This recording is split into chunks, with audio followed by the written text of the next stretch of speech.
Yes.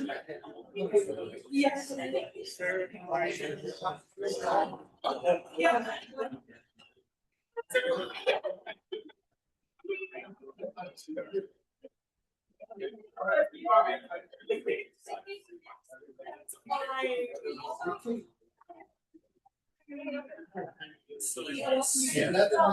That's right. That's right.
I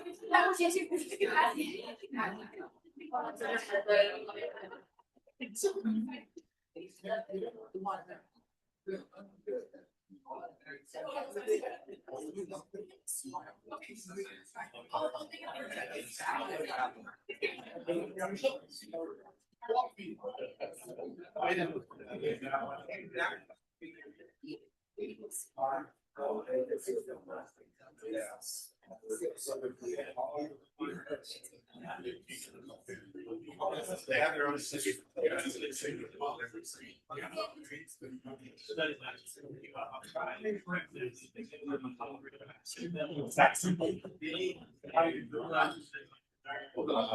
So you got a team. It's a great painting. Yeah.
Oh, okay. It's gonna call in on the school line.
No. I know. But I welcome it. Yeah.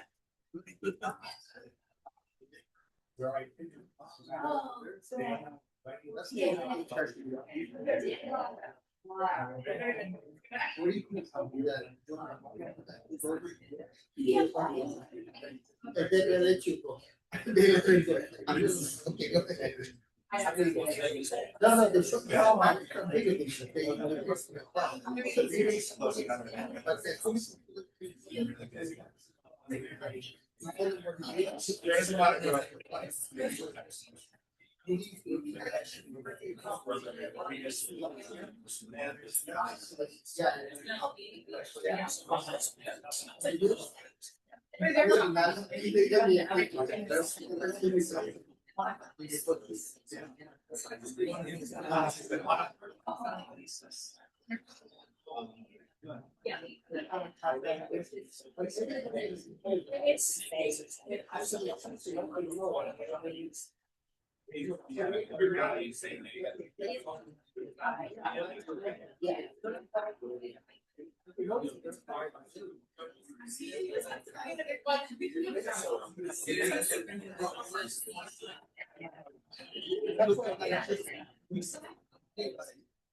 That's how the city. Yeah.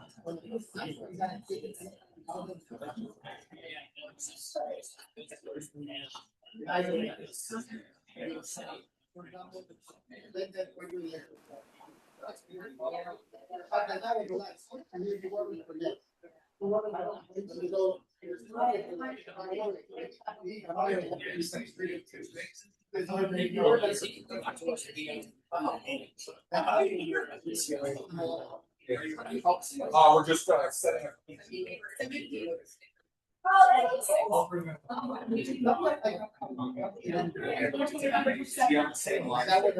Yeah. Yeah. Yeah. Hey, PT, can you unmute yourself? Yeah. Okay, it's actually so sad. Is this the laptop it's running on?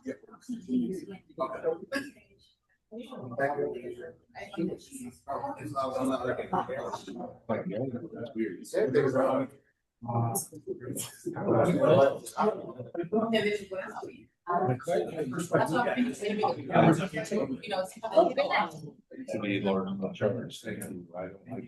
I don't like it. It is. Deborah has to.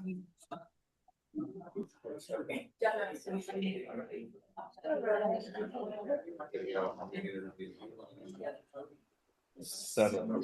Hey, PT, can you say testing? PT,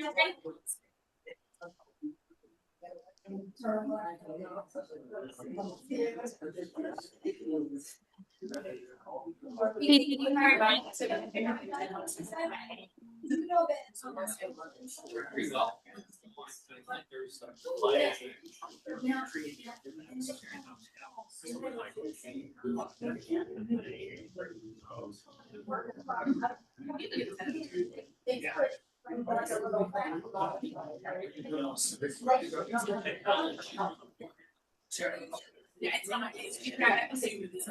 Hi, can you hear me?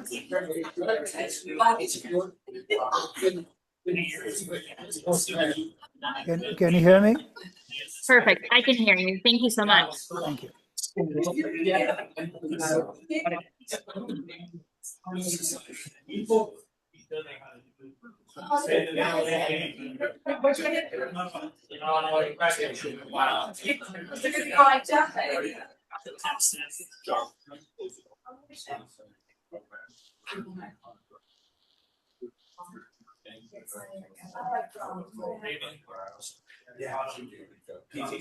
Okay.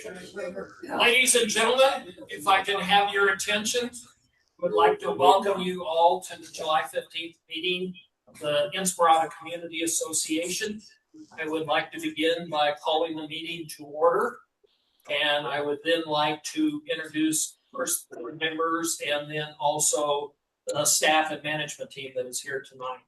So beginning with myself, I'm Stephen P. Grogan. I am president of the association. I'm glad to have all you here. We have a full agenda and we look forward to your participation. I'm Zach DeLeon. I am the board treasurer. I'm Sean Monacani, I'm one of the board members. I'm Mitch Conklin, I'm a director. Jennifer Simmons, vice president. Paul Trout, director. I'd like to, at this point, show that a quorum has been established by the board members. I'd like to introduce our executive director, Damian, who will introduce his staff and also preside over the meeting with the board's participation. Thank you, sir. Appreciate that. Damian Crosco, Executive Director for Inspirata. We have Michaela Grossman, our Assistant Community Manager.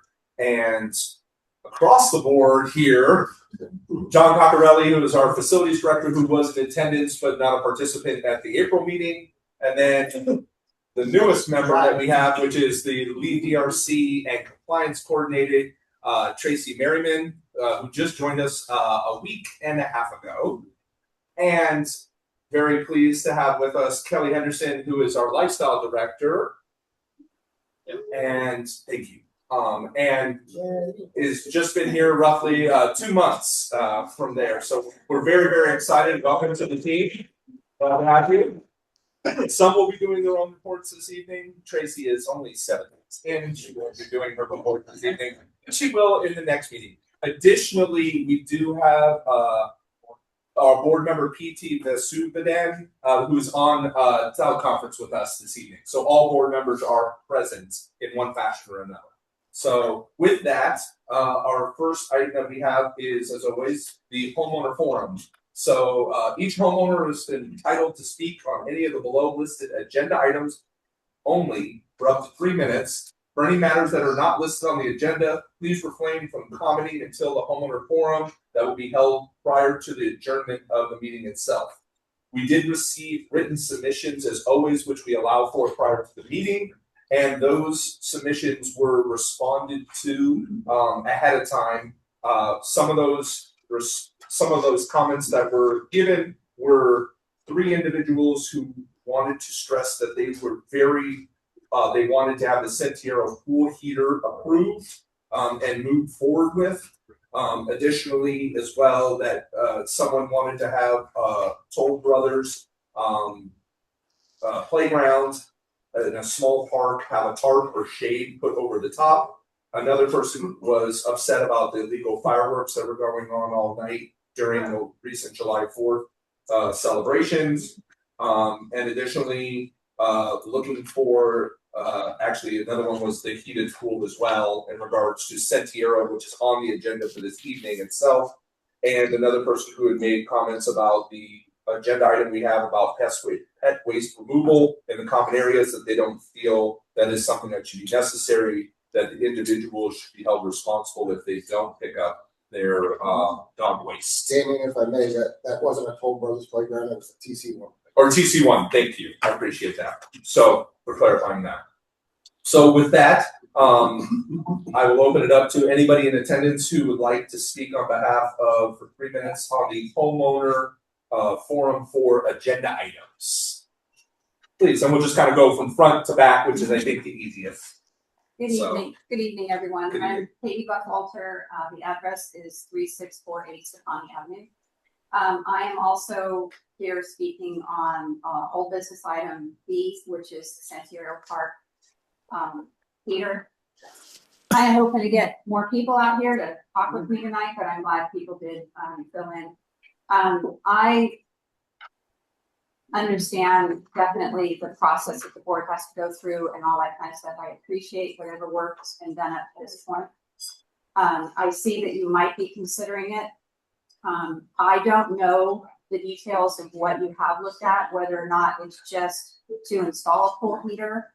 I went over there yesterday and realized there's not a gas line. It looks like a water shutoff line, which adds added complication to the request to have it done.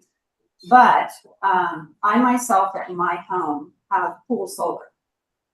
They are the tubes that run on top of my my roof. I am hoping that the board is also potentially entertaining the idea of using pool solar in that kind of capacity. I do believe, based on the research that I've done so far and talking with my solar company, that we do have enough room up there to be able to do it. And it would be a much more cost-effective install if that's something that the board wants to look at. I do know that and Taylor, raise your hand if I'm getting close to time. I do know that there are a lot of people over in those pods, 6-1 to 6-4, who feel like there was a bit of, and this is not the association's issue, a bit of false advertising with respect to the fact that that pool was going to be heated just like all the other pools. And so I know that, I don't know if there's anything that can be done to go back to KB to help out with the cost. But whatever that the board would consider doing, I think would go a long way to the goodwill of people in that area. So thank you very much. Thank you. We also will be discussing this issue later in our agenda. Thank you. Sir? My name is Adir, and I'm going to disagree with her. What's your name? Okay. You know, you guys are on the board like us, right? You guys live here like we do. So, you know, that pool needs to have like, it needs to be heated like all the other pools. Have like a real heater. Because what happens, you know, in cloudy days or whatever, I mean, those solars aren't going to heat it like original heater. So, you know, we all pay full price for our homes, so we should have it done the right way. And I don't know whose fault is that? KB? Or, I mean, who's in fault? Because somebody forgot to do it. So whoever, I'm going to guess KB Homes, since they're the builders. You know, if they didn't do it or whatever, they should be responsible. And they should be able to pay that cost. That's my opinion, you know? So I hope you guys take consideration. And if we have to take a vote, I mean, I'm sure most people are going to want a real cool heater, you know, just better overall. You can use it all year. Thank you. Thank you, sir. Please. We'll just come right along. We'll come right over to you, Dan. Yeah, my name is David Couture. We are in New Owner at 2098 Water Lily Street. And Dr. Larson does a great job with the city of Henderson. We live at Sun City Anthem, and under the trust, our son is going to live here. Couple of comments. This community is about the same size as Sun City Anthem, over 7,000 homes. Can the board consider a monthly meeting to get timely feedback from everybody rather than meeting every quarter? And then, like they do at Sun City Anthem, to get private feedback. Can they also do coffee with the board the next morning to get informal feedback? Thank you. Wonderful. Thank you. I just wanted to address the home harmless event. I just wanted to make sure that that was run by our outside attorneys. I'm always concerned that we have pretty deep pockets and this person's not doing what they're supposed to, even though they signed a piece of paper, that it could come back to us. And when I worked for the state of New York, our attorneys felt that those home harmless agreements were a waste of paper. Thank you. Anybody else? Yeah, we'll talk about the dog done contract. And your name, sir? Kent Carlson. Appreciate it. Thank you. On the hill. I think that politically to embark on a contract like this, leads the residents to believe that the board has effectively given up to put up the white flag and bow down to dog owners who are crapping all over the place. It really is becoming an epidemic. And to pay somebody to do it effectively is going to tell everybody it's okay just to walk around and like poo all over the place, because Inspirata is going to now start picking up all the dog. I don't know how you're going to monitor the contract. I don't know if you're going to ask the contractor to let you know how many pounds they pick up every month. But really it's getting ridiculous. I mean, we're bleeding money out of our treasury, and now the new one is going to be this picking up dog waste after people. Now, the part of that too is going to be the work orders that are going to be pouring in through online to CMC through the proprietary software that keeps track of all the work orders. And then all of a sudden it's going to turn into like Gavin Newsom's human poo mapping up in San Francisco. It's all over the place. I've tried several times to have somebody walk down with me to show the Grand Paseo over there, and last time we looked, we kind of like a little over 125 like dog loads all over the place. Nobody does anything. So I find it very disconcerting. Even if we pay somebody $50 a month, and here you got vendors coming in and want $45,000 a month to clean up dog waste, you have to start enforcing. I mean, it is against the rules of Inspirata to poo on the ground. I just saw this little kid right now brought his dog over and left one right over by that tree there, right in the view of the HOA, and walked it. So, we have to start enforcing these rules. Because honestly, if you think about it, getting a contract right like this is skirting the rules of the bylaws. And if you do change the bylaws, it has to be a vote. So it is a very quiet way of circumventing the rules of enforcement because it's maybe taken too much time. But I am completely against any sort of money going out to coddle some of these people. The next thing I know that they're going to put a little dog, bottom wipes on some of the poles here instead of mats. I just do not understand the necessity for this. I mean, Inspirata board has to start thinking of enforcement of these rules, because then why have them? Right? Thank you. Thank you, sir. Thank you. Ma'am. Hi, Doris Carlson. I sent Michaela the last couple of days, probably, 10 emails regarding all pictures of dog poop up and down the Grand Paseo and over by our mailboxes. And then there's a small little grass park right there on the corner of Ponticelli and Catania over in the cul-de-sac. And that was an area that you proposed. Actually, was it Elijah? Yes. Elijah proposed that they would do some kind of maintenance checkups on that little spot of grass because it had been missed, and that's why there were so many piles of dog food there. And so I went out there and I started videotaping. I couldn't even walk on the grass. I had a videotape of the handout piles that are there. No one's been doing anything to that grass, so it's been omitted. The other thing, I hope you get to section 8H. I would like to know more information about the holiday decoration proposal, because normally we do those lights, and I would think that you know what the price is and what the budget is, but there's nothing written here, so I hope you talk about what you're going to do differently, because it seems like since you left out the numbers, it would be something different, and I would like to know exactly what the proposal is. Is it the same of in the last years, or is it something new? And if it's the same, then why didn't you put down the numbers on the agenda paperwork? Thank you. Anybody else? Well, thank you very much, everybody.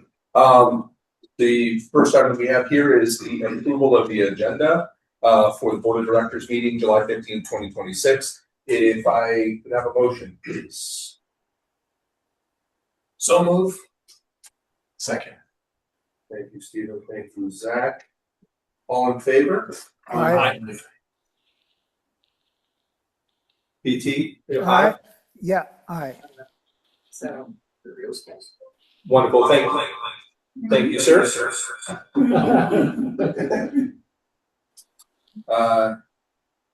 All in favor, said aye, no opposed, so the motion passes unanimously. Now we will move on to committee reports, and we are very fortunate to have in our presence with us Dr. Monica Larson, our city councilwoman who joins us each time. She provides us a report ahead of time from the city of Henderson. We will be posting this on the website and also providing it in our weekly e-blast as well. So thank you very much for being with us as always. We appreciate it. Your favorite. So it's always good to see you all. Thank you. I'll just summarize some of the big ones. Costco, you know, that's like a conundrum. It's such a mess getting in there. We've been battling with them over and over and over again. And it's weird because the city had given them part of that land and then they didn't want to give it back. They weren't even using it. So they figured, oh, we could sell it for 4 times that. And so we've been battling it back and forth, and we finally got it ironed out. We will be getting a new entrance and exit on the side by Chicken and Pickle. So alleviate that. So that's coming. I'll give you more information. So we're working out the design. I'm like, yeah. Our city attorney definitely turned his pay out that one. So you know. Secondly, there's some new roads also being proposed. We're working with NDOT for Larson Avenue because there's more homes and things coming down that way. That's where the new fire department station 92 is. That's on the other side of Haas. So we're waiting on NDOT to approve that so we can get started to alleviate some of the traffic. We're also working on, and I'll give you plenty of notice so you know ahead of time.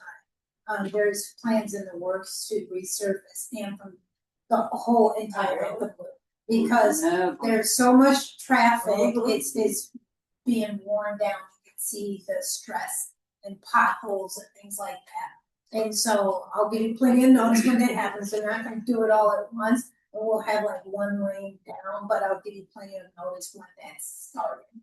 But not anytime soon. So just so you know, just be prepared for it.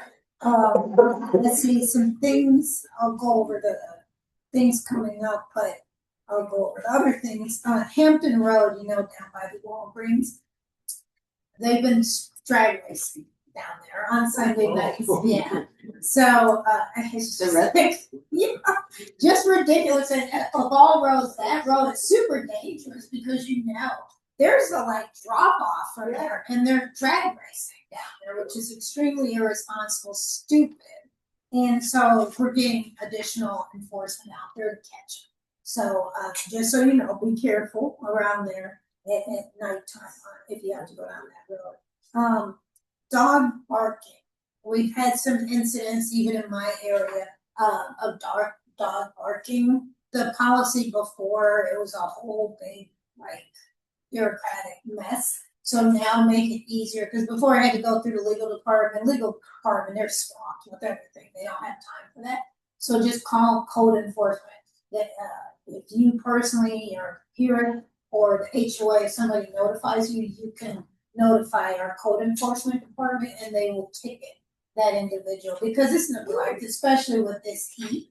And we've had it in our area too. People leaving their dogs, their pets out in this kind of heat is insane. And so they're barking to get in, and it's dangerous for them. If you witness that too, call code enforcement. They take care of all of that. And you don't have to give your name or any information. It can remain anonymous because it's for the safety of the pet, but also it's a nuisance as well. Aventura Park. I've seen some little nasty grants about that. I'm sorry, we're just in this day and age where people, I call them negative Nellies. They like to complain about anything and everything just because. But for Aventura Park, they're mad because that's a city-owned park. And so e-bikers who aren't supposed to be on those e-bikes because it's illegal, but they're still doing it. They're tearing up the grass. That's $10,000. They did $10,000 worth of damage in Anthem. which comes back to the taxpayers. They were tearing up the grass here. They were even thinking they're like a little game after hours, and they were bringing weapons. And so, yeah, and you know, mommy and daddy think that Jimmy is like the best thing ever, and they don't think that they're doing any wrong. Well, they're bringing knives. And so the city shut it down and they closed it. And they're like, if you want to use this, it's not, you know, it's terrible because it was open for the community. But all it takes is continuous and continuous and continuous. And that's what it turned out to be, because we're exhausting so many resources with the police going down there, and then they just take off, but causing a lot of issues. So they put a sign on there saying, if you want it, you need to reserve it. And that's the way it's going to be for now. And so some people are up in arms. How dare they? Well, yeah, they did, and they can't, you know, because we're not going to keep allowing the people to destroy the property, and that's cost of taxpayers. Let's see. I saw some info about campaign signage, and I'm sure that's politically motivated. But just campaign signage, the state law allows people to put up their campaign signs, whether people agree with it or not. And some people are, I don't like them, they shouldn't be there. You get to know the candidate. I'm like, that's fine. They're well within their legal rights. So anyone who did not advance past the primary, they have to remove those signs. But there's no ordinance or language written into the ordinance right now. So the mayor requested that new language be added so that it could be removed in a certain amount of time. But we instructed our city clerk to send letters to those people, and they have a certain amount of time to remove them. Anyone who's advanced towards the general, they're allowed to keep those up until November. Because those are super expensive, and super expensive to hire somebody that can. But so in case you get that or hear that, that's the policy.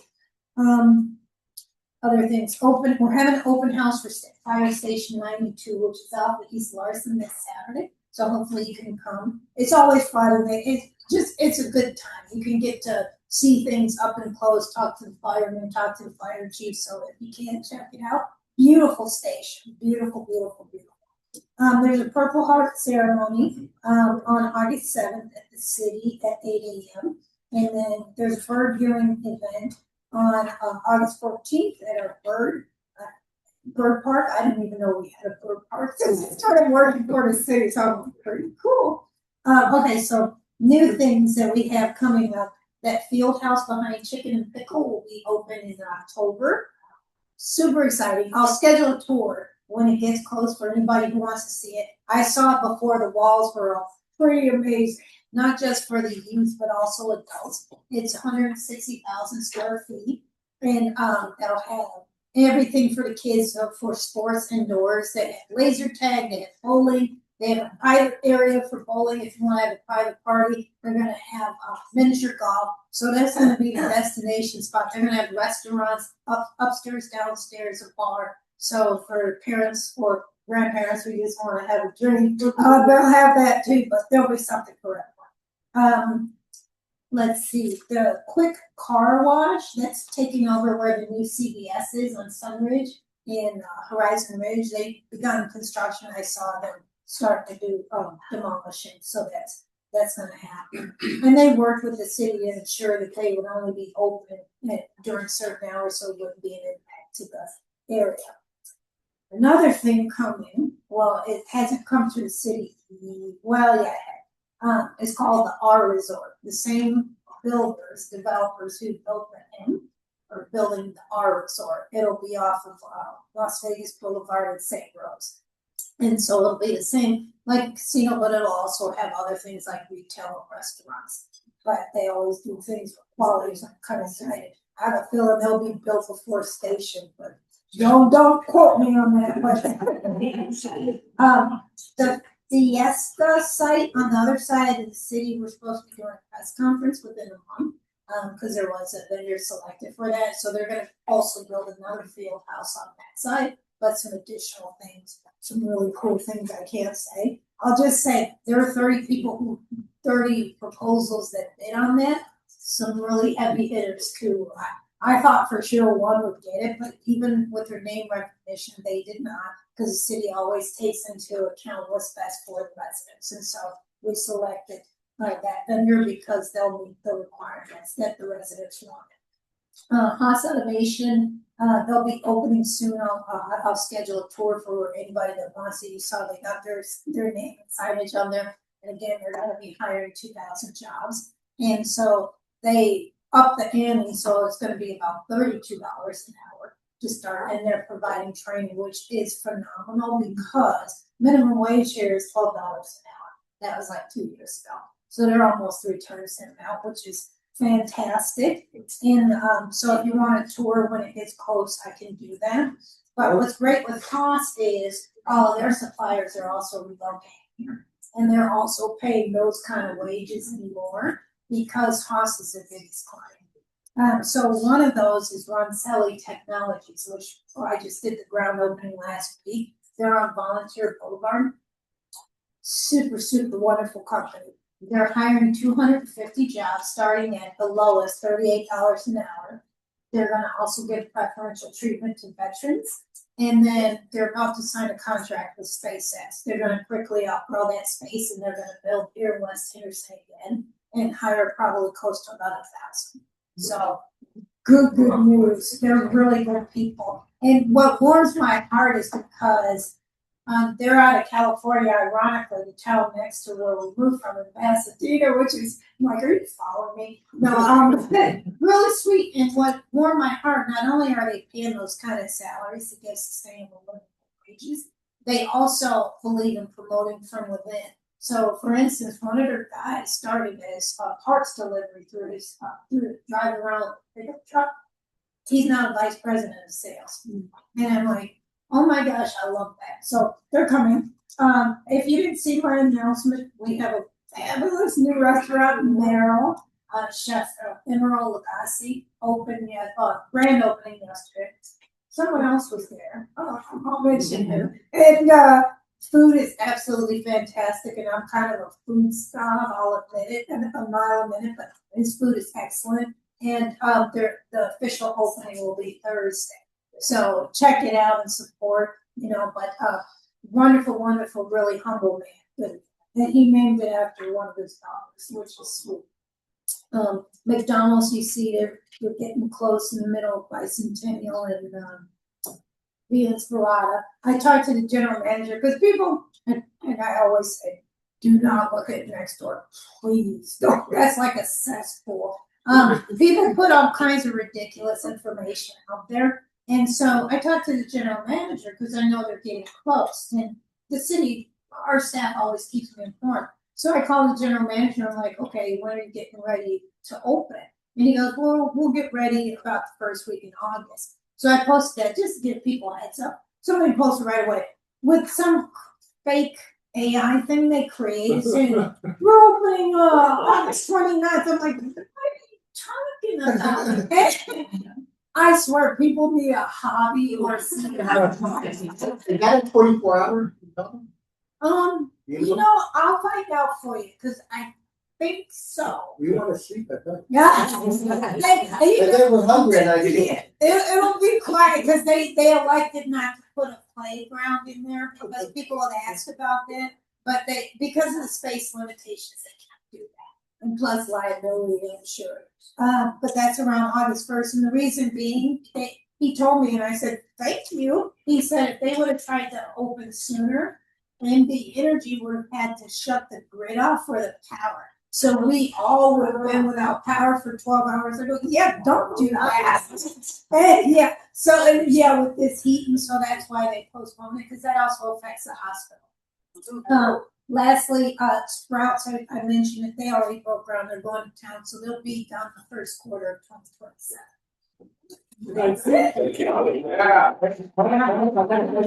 I think you were successful in protecting the parks, right? Boards came in what we were promoting regarding the county tax for the city of. Oh, yeah, that's thank you. Yeah. That was a fight. Thank you. One real quick, like Via Noble across from the police department, when you go down Via Noble, what is the building right there? I know you asked me that before. I'm gonna drive over there to see exactly where you're talking about. And are they gonna post for cell towers? We don't have reception where we live. Yeah. How can they put some towers? Well, Haas is putting a cell tower on top of their building. Okay. Which is great because they didn't want to draw from us, well, Okay. it should help us out. Yeah. But the thing I learned with cell towers, because I thought the Federal. city, yep, it's the federal, it's FTC. Careful. FCC. FCC, yes, thank you. FCC, they determine when and how many and where. And so we can beg, they don't care. Okay. Yeah, but I heard there's supposed to be 3 more coming, especially as we develop, so 3 more coming. And thank you everyone for those who supported the Parks Initiative. That was a major, because that would have been a great impact of 40% of our parks and recs. And everything we do. We took the lead on it. We had to, because that would have been for 30 years, we would have been, it would have been equivalent of $22 million loss for the city. Yeah. So thank you. And then BLM is coming here, right, for Black Mountain, right? Yes. Right next to Inspire. Yes, and so another thing, I forgot to mention, thank you, and I'll take up your time. Don't give me a mic, but I'm excited because of all the great things coming. There's 2 more things, 4 Seasons, those 2 towers in McDonald Ranch. I don't know if you know, because some people are like, oh my God, the monstrosity. They don't impact the views. Do you know there's only, I think, 5 in the world, not nation, 5 in the world, and we're one of the 5. Because it's not a resort, it's actual living spaces. And so that's pretty substantial that they chose Henderson for that. And so, and the last thing, downtown, the Rainbow in the, you know, those 2 old casinos, Rainbow and the one Joe DeSimone. Yeah, the pass, thank you. Those 2, this vendor, another about attracting here, proposed, I think he's putting $80 million, he just bought both of them. He's gonna demolish them and refurbish them into something modern with restaurants and things like that, and get rid of that little side street that nobody drives on, and put parking and things like that, so that's coming too. What about Black Mountain? It, there's some homes, but there was also, trying to think of where it is. The thing. There was a proposal, just so you know, because I know people get really upset about data centers. Someone proposed something the city is putting, I won't say, we changed the wording because people get all up in arms about that moratorium. We're putting a pause on data centers. And there's been a push across the nation, but we're reserving the right to put a pause on that right now, till we know what the environmental concerns are. Thank you, Thank Councilwoman. you. Appreciate it. Thank you. Always good to have you here. Good to see you. Thank you. Thank you. You get 20 minutes. They're like, no. Thank you. Thank you. Continuing on with the agenda, the next item we have on the agenda is the builder report.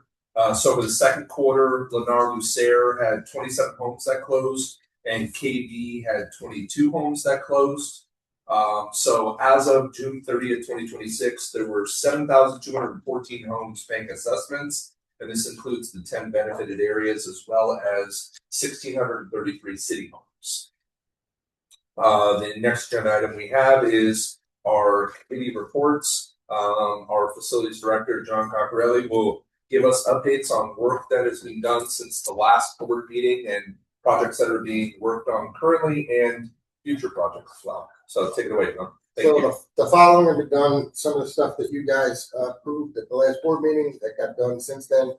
The replaster and the upgrade to the Toll Village 7 pool. The Toll Brothers Clubhouse drain covers and equalizers were replaced here. At Victoria and Solista pools, we upgraded the Revo access panels. Solista pool fencing was repaired. We did the Village 5 pool heater was replaced. And Solista pool area rock refresh, all in there. And Solista pool shower was replaced. And of course, we're still working on the pool heater from the last board meeting.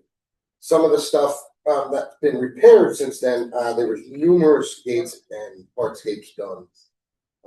Numerous paper locations and gate removed. I'm not gonna go through the whole list. Several lighting repairs to the community, including some of the pool fixtures. We had a final landscape turnover from KB Homes, that went through the walkthrough and everything since then. We had our first landscape turnover from Lennar. The overlook landscape was, we did a refresh. Spring trees and planting, replacement was completed. The terrace service area benches and landscape, was completed. The overlook landscape renovation, we did a rock refresh. The park service area rock refresh and landscape was completed. The Port de Faro service area entrance landscape enhancement was completed. And then some of the current projects we have on the agenda tonight, like the Atessa pool heater, the Solista pool furniture replacement, Via Forensi and Bicentennial trenching project, the Via Inspirata and Bicentennial median replacement, the fall planning quotes, that's an agenda item. We're also working with Brightview on getting some items for budget items for a 5-year plan. So kind of we're just working on, I'm just trying to see now with the reserve study and everything going on. We're just working on everything what's going to come up.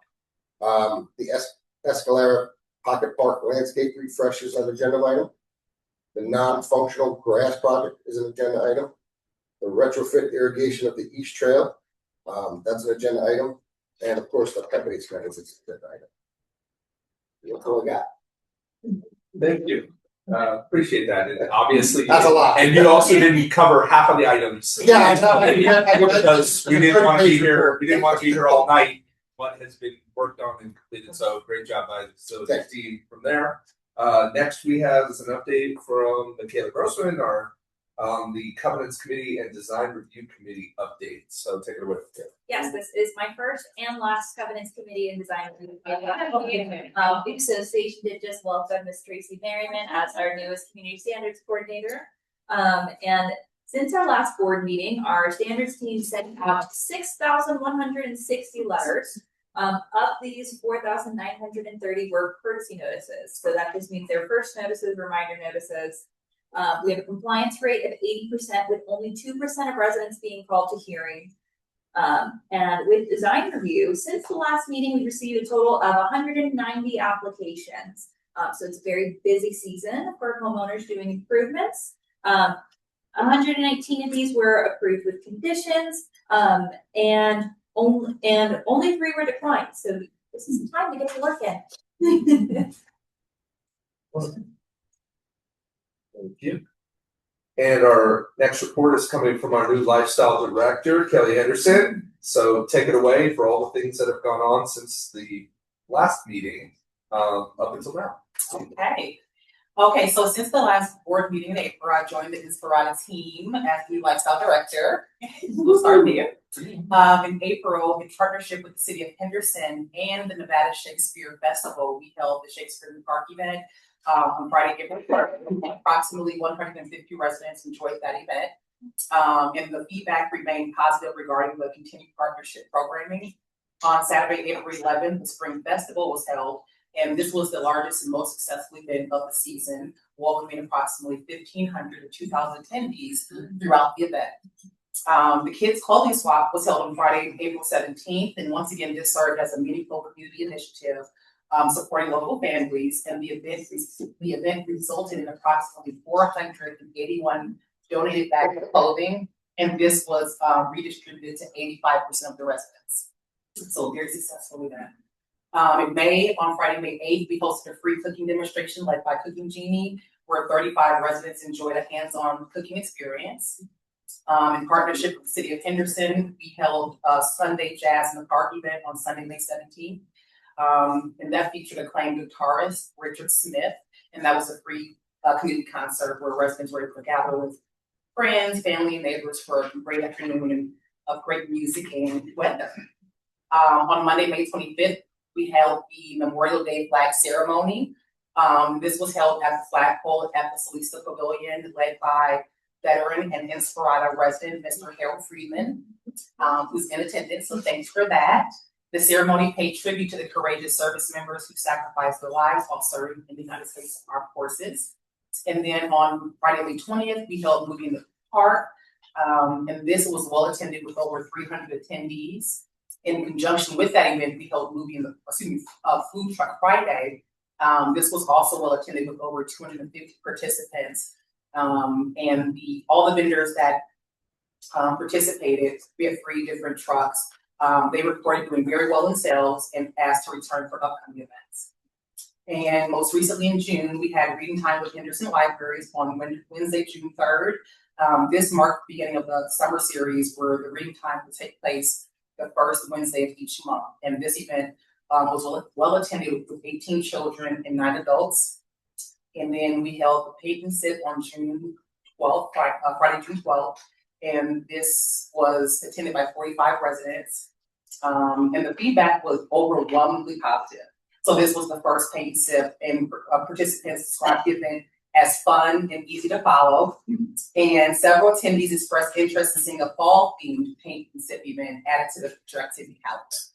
And most recently, we held, in celebration of the 250th anniversary of America, we held the National Bomb Pop Day on June 25th, where 400 residents celebrated with 3 bomb pops from Street Freeze ice cream truck. And the event also featured live music and a hydro blaster water inflatable to help keep the summer heat. We continue to expand our community of sponsors and partners. The community partnered with our 3-time WNBA champion, Las Vegas Aces, hosting an Inspirada Day on July 11th, where the residents will receive exclusive discount tickets. And as for our partner sponsor program, we currently have 23 partner sponsors for the 2026 event season. And as for recurring events and programming, we continue to partner and host blood drives with Red Cross and Vitality Blood Services. And the Fresh 52 Farmers Market continues to be the first and third Saturday of each month. The lifestyle team continues to work with our social committee on event programming and planning. So be sure to check out the weekly e-newsletter, which is the Inspirada View, which is published on Mondays and Thursdays. Thank you. Thank you, Kelly. Appreciate that. And in addition to that as well, none of this would have been made possible without the assistance of the social committee itself and all of the volunteers that participate and assist in all of our activities. So thank you very much for all of your assistance in all the events. I would also like to mention the book exchange that the office has. That's a wonderful program where people can just pick up the books and return the books. That's correct. Especially for children. Yes, right outside the lifestyle office. So feel free to stop by, drop off, or pick up any books. And Michaela, you're back up with community enhancements, update and service area committee meetings. So, take it away. Okay, so for the Community Enhancements Committee, they did not meet for the second quarter of 2026. The association reached out to our legal counsel in regards to the community center, and a vote from 51% of the membership in its entirety must approve the installation of a community center, as well as a majority of unit owners who would reside 500 feet from the proposed location. At this time, no further action will be taken toward the implementation of the community center within Inspirada due to the voting requirements. That is, unless we receive additional direction from the board. For the service area committees, they all met in the month of May, and thank your service area committee partners and your committee members. If you live in one, they do a wonderful job. Harris's, they have requested proposals for boulders in the entry area, as well as proposals for lighting and pedestrian gates. Altera has requested proposals for license plate readers and live video cameras at entrance and exit gates of the community. They also requested proposals for an additional tree to be planted at Birch Hollow. Port de Faro has installed additional landscaping at the entryway of the community. They have requested proposals for monument sign, call box encasements, and gate letter form work for the entry sign. Park has recently installed the Flock license plate reader and live video cameras at their vehicle gates. Toll Brothers Clubhouse, they have requested proposals for pathways leading up to the entry of the clubhouse. Milano Escala and the Estates, no community enhancement projects are planned in second quarter of 2026. Wonderful. Well, I want to say thank you to Michaela. There's a lot of work that goes into preparing for each and every one of these quarterly meetings, for each and every one of the service areas, and then the subsequent follow-up that's necessary beyond that after that. So thank you very much for all that you do for the service areas itself. Moving on to the next agenda item, which is the ratification items, actions taken outside of the meeting. The Inspirata Community Association bylaws, Article 2, Section 2.10, the Nevada Revised Statutes grant the executive board permission to take action outside of a meeting with majority consent when the matters are time sensitive or urgent. With that, those items are listed as you have in your books. If I could ask for a motion to ratify those items, please. I would so move to ratify the items I through B in a cumulative overall basis. Thank you, Stephen. Do I have a second? Second. Thank you, Jennifer. All in favor? Aye. Aye. And thank you, PT. The motion is passed unanimously. Hearing no nays. Thank you. I just may make a point that Please. all these items, individual board members and board members themselves went through all the items, especially on the tax returns, dealing with the CPAs involved in this. So this had more of a comprehensive thing, even though it doesn't seem like it was taken outside the meeting to move this thing along quickly. Correct. As you are 100% correct, sir. It was an all time sensitive and urgent necessity that actions are taken outside of a meeting and then acknowledged at the next subsequent meeting, which then in turn gets attached to the meeting minutes itself. So thank you. Appreciate that. The next agenda item we have is the meeting minutes for the board of directors meeting on April 15, 2026. The board will consider taking action to approve the minutes of the last board of directors open session meeting held on April 15, 2026. If I could have a motion. Motion to approve. Thank you, Jennifer. Thank you, Paul. All in favor? Aye. Thank you, PT. Vote is unanimous. Thank you very much.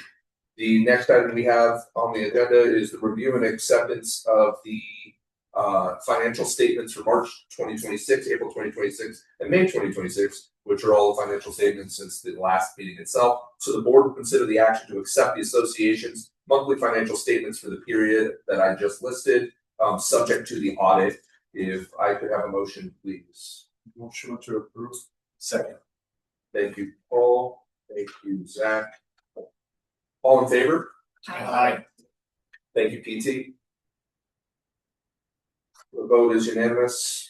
Thank you very much. The next agenda item we have is acknowledgement of the second quarter 2026 reinvestments. The board will consider action to accept the investments in which the treasurer has initiated to remain within FDIC insured limits per the association's investment policy. If I could have a motion to acknowledge. A motion. Thank you, Zach. And thank you, Stephen. All in favor? Aye. Thank you, PT. Vote passes unanimously.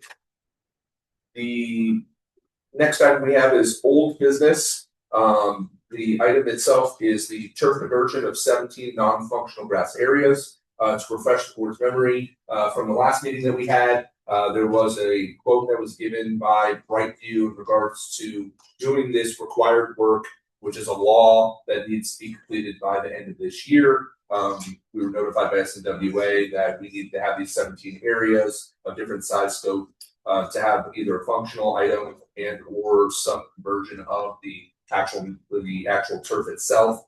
The board tasked management into looking into getting another quote for the trash cans and the bench options themselves. What you have before you today is an option from Brightview, which is the same one that you saw previously. It's for $122,165.84, which includes the complete scope of work, which is trash cans, the benches, as well as also the landscape change outs that would be done in small at each of the locations of a turf conversion itself. Breaking up that quote is the trash receptacles and the benches provided by Brightview were in a total of $58,157.87 over those 17 locations. John worked with another company, the company that we actually utilize that looks at all of our playgrounds and assesses them quarterly. They also provide the playground equipment itself. So we were able to get a bid from them to install the benches and the trash receptacles. Those are an apple-to-apple comparison basically to what Brightview was offering. That's for $45,832.30. So in turn, there's a cost differential savings for Park Pro playgrounds for $12,325.57 for those benches and trash cans. Do I have a motion or that we can move forward with if there's any discussion and or approval of this item? I'd make a motion for approval of this item, considering that we're also getting savings out of this from refocusing on the costing of this. For clarity purposes of the motion, you're looking to approve the Brightview quote for landscaping specific. Yes, and the Park Pro playgrounds as a separate approval. Yes. So we have a first. Do I have a second? I'll second. Second. Thank you, Jennifer. Discussion. Hearing no discussion, can I have a vote, please? All in favor? Aye. Any opposed? Thank you, PT, for your aye vote. I appreciate it. Hearing none, the motion passes unanimously. Thank you very much. We'll move forward that quickly to ensure that this will definitely be taken care of before the end of the year. Our next agenda item we have is also old business, which was follow-up. It's the Sentiero pool heater installation and gas line proposal. The board in the previous meeting tasked management to look into any and all options in respects to being able to install a pool heater at Sentiero. The board has before them the background and the work that has been considered and worked through. Just for reference purposes, we did seek out and speak to multiple vendors in regards to solar options. Two of those solar vendors determined that there's an insufficient spacing on the roof in order to make it viable and or efficient in order to do solar itself. We additionally looked into electric heat pumps with two different vendors as well. They strongly suggested against any option of doing that, given our climate or environment, which is inefficient and cost effective to do any form of electric heat pump. That's why traditionally, and what people see at most individual places of this size, scope, and such, is the standard gas heat option. Well, when we looked into that further, unfortunately, there's no gas stub that's within the vicinity of the building itself. The builder never placed a gas stub in that location with the assumption that there was no plan for a gas heater to be put in for that pool itself.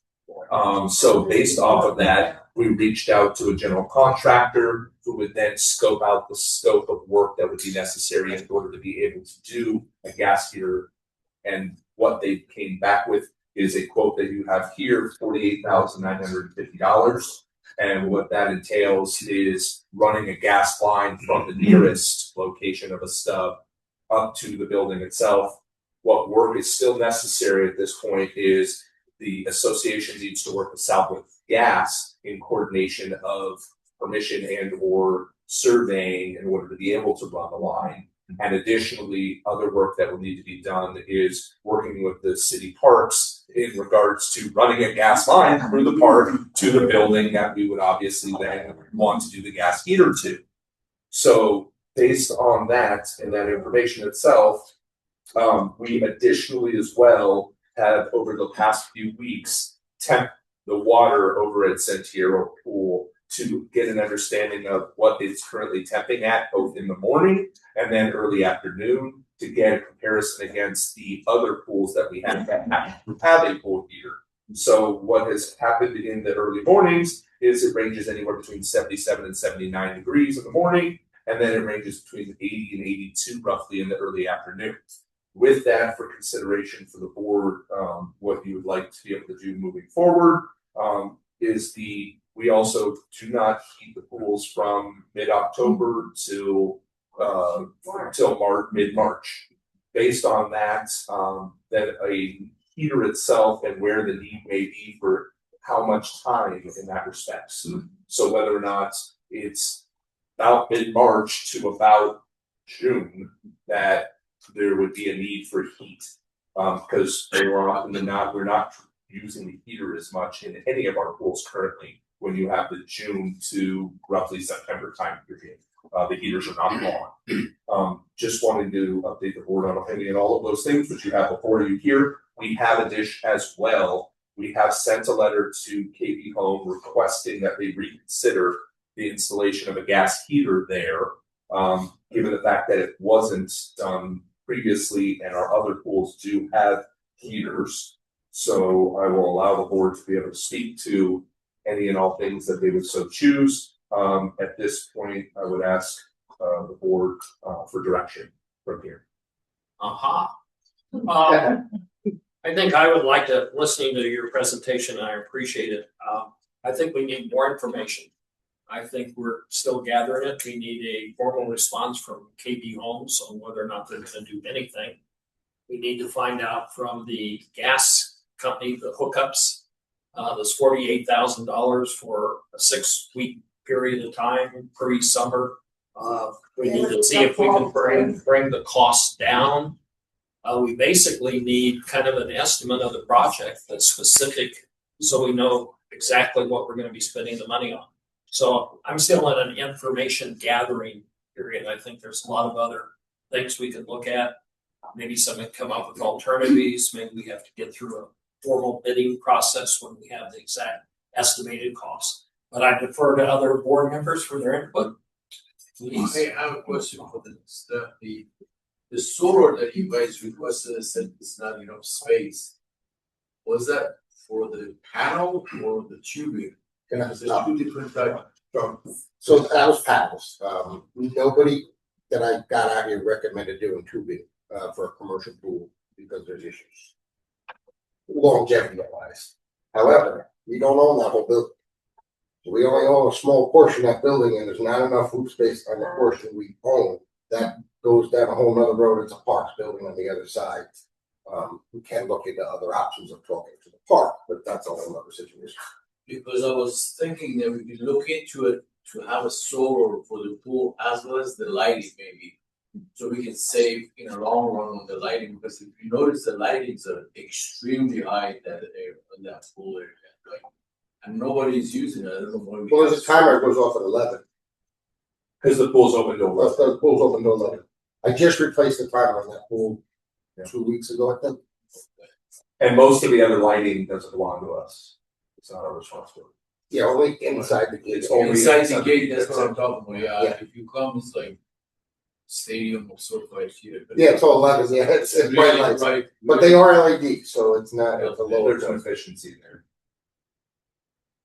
We don't have an estimate of tubing or anything like that for. No, both companies that came out were solar companies that do tubing, but they did not recommend me to look into that route for a commercial pool. We can't go down the road of talking to other companies. I had a total of 6 different pool companies out here to evaluate. I mean, they seem the pool is not a Olympic size, it's small. You know. The way I would look at it is from the standpoint, Sean, if they're a business that provides solar options and they probably want to do whatever they can to sell a solar option, and they went and walked away and said, we're not even providing a quote for it, that says something onto itself, because they would traditionally provide us anything possible for us to have as an option. So we took and appreciated the fact that they actually said it doesn't make sense to do this versus otherwise. So can we get another quote from another company? Yeah, we can look into another company if that's what we're directed, sure. Yeah. I mean, from that standpoint. Well, what I don't want to find is I don't want to just try to find a company who will give us a quote to just give us a quote. Because I'm going to listen to those companies that say they don't suggest doing it versus just going and finding a company that will do the job because they just want to do the job. That's not going to be advantageous for the association to just have that type of work done just because we happen to find somebody who's willing to give us a quote. But if we're so directed, then obviously we'll continue this process as needed to source any and all information. Make a motion to continue investigate. I would second that. Can you let me know, kind of what, because we're running into the same issue. We don't have a heater in our pool either, so we're considering what our options were. Residential or commercial? Where I live up in the. Oh, okay. Yeah, it's small, and ours is much smaller than your pool. Sure, we can. You know what, I did have it, but I don't have it in front of me. That's a lot. It's actually a smaller pool that we don't. That we have. So I have a motion, first from Sean, second from Stephen, to continue working through and vetting the options. Obviously, waiting for KP response to the letter itself, and additionally working on what the next steps of work are necessary with Southwest Gas, as well as also the city parks, and what that entails as well from there. Yes. So, okay. I have a second. Wait a second. Before we So sorry. enter, typically we say that we do find a quote that we like, the board votes, it's approved. What is the time frame? Would you, I know you can't. I mean, the one that we have from right now for the gas, I mean, we're looking at a couple of months only because we have to coordinate the gas line actually just being allowed to be run through the parks and everything. That was a quote from pretty much start to finish as far as the installation of everything plus the pool. They just left it on us to coordinate with Southwest Gas to get everything to allow us to go through the parks. So logistically, even if we were to at full speed enter this process, this would not, and then we don't have the pools from October to March, this wouldn't come into play until. Yeah, I mean, right now, none of our heaters are really running for the most part. Some are kicking on at night a little bit. We leave our pools at 82 degrees, and most pools are not reaching that night because with the hot weather we're having. But with that being said, sometimes you have things in your favor, some things that aren't as much in your favor. In this particular case, we're during a seasonal time period where you wouldn't be using a pool heater even if we had it installed, and then subsequently we're going to shut them off. So it does give us a little more time in regards to getting the additional information, bring it before the board, and then having the understanding at that point, which my anticipation the next time we bring it to the board, which I would hope that it would not be in October, would be the next time the next meeting would be prior to that. And then we would then have the full scope of work that's necessary from A to Z. And if there's an additional quote or quotes that we're able to get as well, then those would all be presented for consideration as well. Okay. So I have a first and a second. All in favor? Aye. Thank you, PT. Any opposed? Hearing none, the motion passes unanimously. We will continue vetting and doing the work that's necessary. Thank you. Next item I have on the agenda is the pending litigation statement. Per NRS 116, the association must provide a pending litigation statement in every resale package to potential buyers. The statement must be reviewed by the board of directors on a quarterly basis. If I have a motion for this litigation, this updated litigation statement. Yes, okay. Thank you, Jennifer. Thank you, Paul. All in favor? Aye. Thank you, PT. Any opposed? Hearing none, the motion passes unanimously. Thank you very much. The next agenda item we have is the Potenza pool shower. The pool shower has reached the end of its service life and replacement parts are no longer available. Due to the inability to properly repair the existing unit, the vendor has recommended replacing the pool shower. Focus Plumbing has provided a proposal to remove and replace the shower for $6,867. This is a reserve item, which has reserve dollars associated to it. May I have a motion? To approve? Second. Thank you, Sean. Thank you, Zach. All in favor? Aye. Thank you, PT. Any opposed? Hearing none, the motion passes unanimously. Thank you very much. The next item on our agenda is the Escala landscaping renovations. The Escala Pocket Park needs a landscape refresh due to the aging condition of the existing plant material and the irrigation itself. Our landscape vendor, Brightview, has provided a proposal to remove the existing plants, replace them with new water-efficient, desert-friendly landscaping.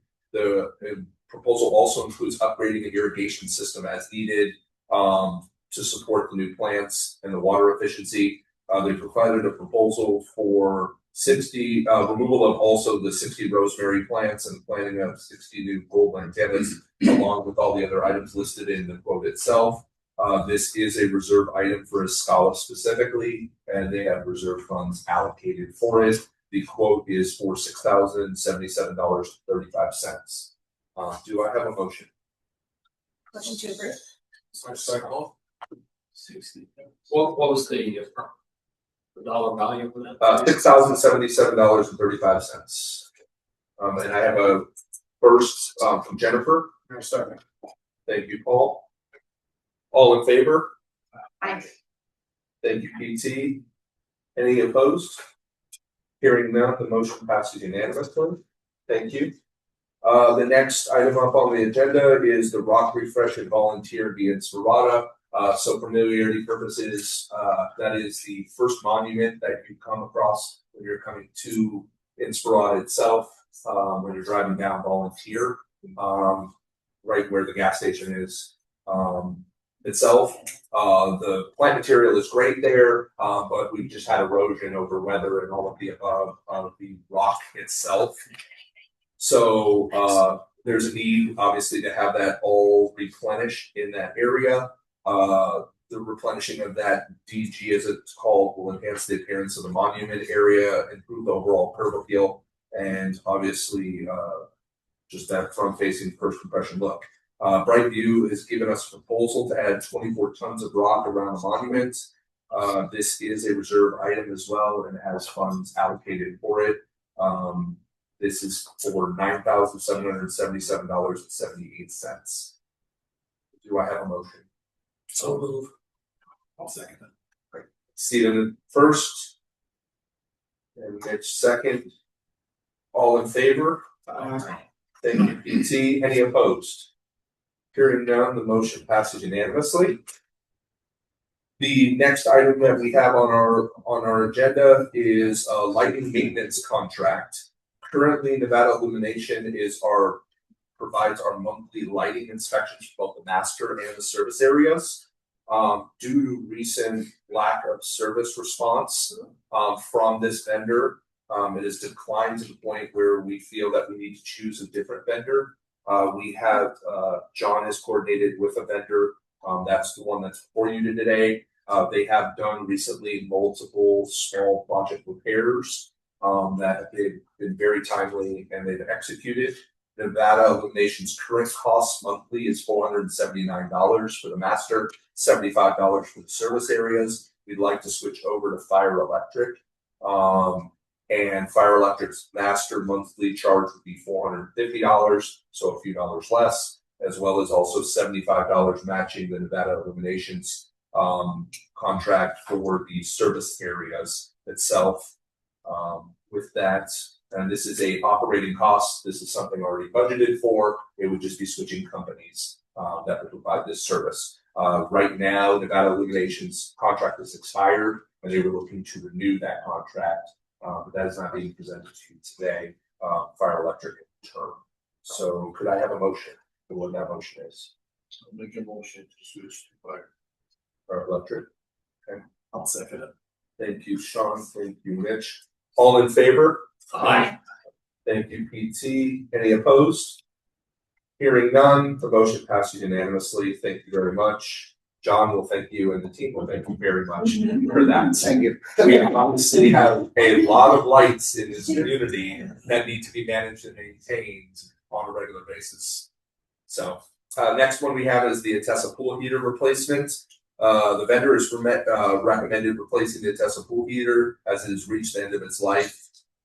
Gator Pools, who is our current pool provider and has done plenty of our pool heater replacements, itself has provided a proposal to replace the existing pool heater for $8,970. This is a reserve item and has reserve funds associated to the replacement. Do I have a motion? Motion to approve? My second. Thank you, Jennifer. Thank you, Paul. Any discussion? All in, yes, Only concern I have, if you're not using the pool heater that much, we're not cost effective for the community. Just remove them at the end of their lifetime. you would still want to have that as a benefited feature, of course. That's the whole sense and idea of why everybody over by Sentiero would like to have a pool heater. So you would still need it 4 times itself. And if you consider the lifespan of what the cost that you're associating it to, yes, obviously there can be that type of consideration. But there's also a difference of something you have that you're now taking away, and not replacing it, and what somebody's come accustomed to. But again, that is a board decision on whether replacing anything for any reason. And there was reserve balance built into the life of the heater To pay for it. But of course, you always have a decision on whether you choose to do and or replace any reserve item accordingly. So I do have a first, I do have a second. Any further discussion? I would go ahead and support this. It seems reasonable. It's in the reserve. Okay, then I'll call for a vote. All in favor? Aye. Any opposed? Hearing none, thank you, PT. The motion passes unanimously. The next agenda item we have is the 2026 fall replacement. The fall replacement, this is what we do annually. We do both the spring and the fall replacement itself. Brightview assesses the plants as needed, whether it's wind, whether it's end of life, whether it's any damage caused by cars or anything of that sort, whether it's trees or plants associated. We keep a running list. We verify with them accordingly. There's a total replacement of approximately 2,000 plants and trees between both the city homes and the master areas. This is budgeted for annually. The estimated costs for the city homes is $75,916.74. And the master area is $47,924.90.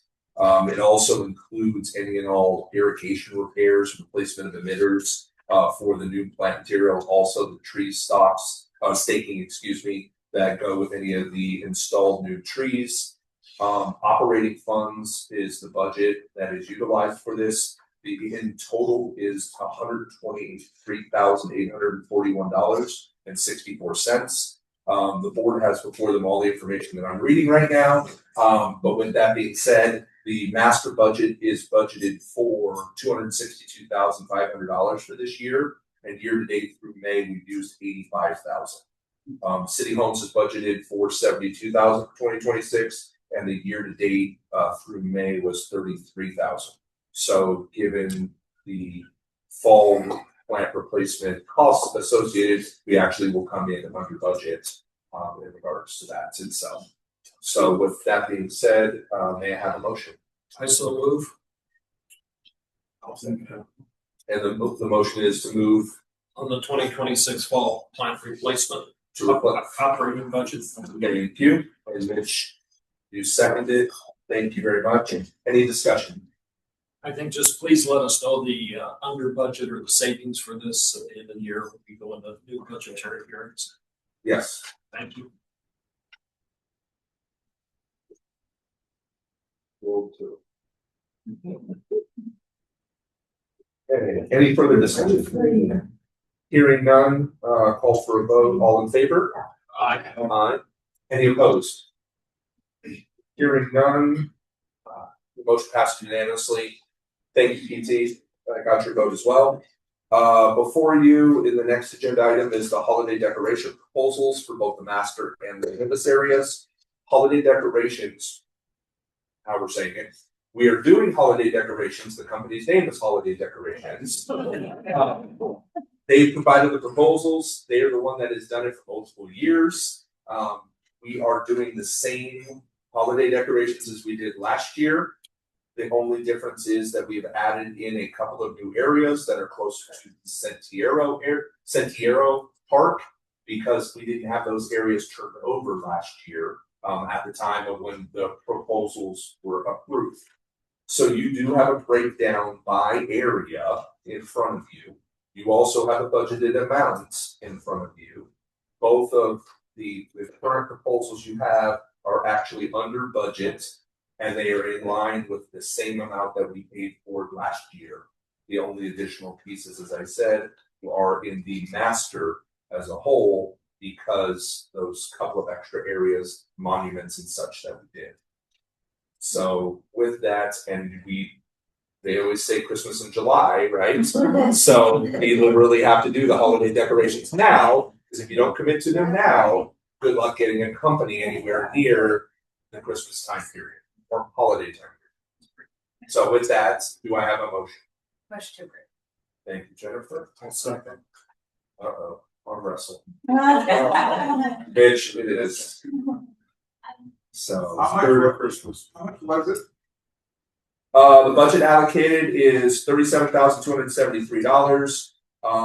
The total is master is $35,772.85. Thank you. You're welcome. And thank you for that. I appreciate that. Any discussion? Hearing none, I will call for a vote. All in favor? Aye. Aye. Thank you, PT. Any opposed? Hearing none, the motion passes unanimously.